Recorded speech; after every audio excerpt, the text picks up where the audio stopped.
coffees in my product base, or I want to find out how many products with nuts in it, and etc. And I want to filter them by description,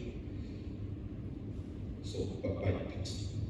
And then next function going to search for nearby sellers by the location of them, and we will do some kind of comparison seller prices.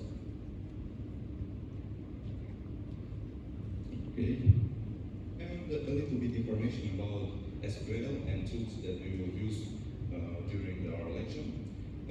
SQL, as you see, who don't know what SQL syntax look like and don't work at all? Everybody work with SQL. Okay, few guys. Nice.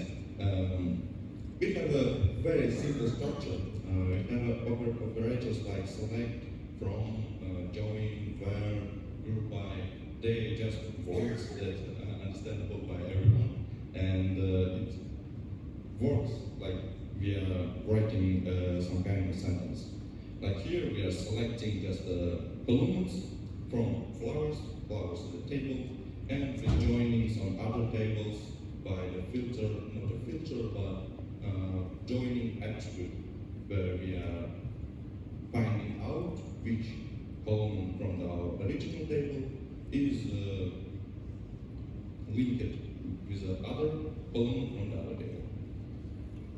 And also we have where operations, where we are passing filters, like where flower ID equals 1, and etc. Okay. And the next tool that we'll use is a query planner. Query planner gives us two operations, it named explain and explain analyze. Explain only gives you plan of the query that will be executed. So it describes you, I will call these functions, I will call these functions, it will cost you some kind of points of execution.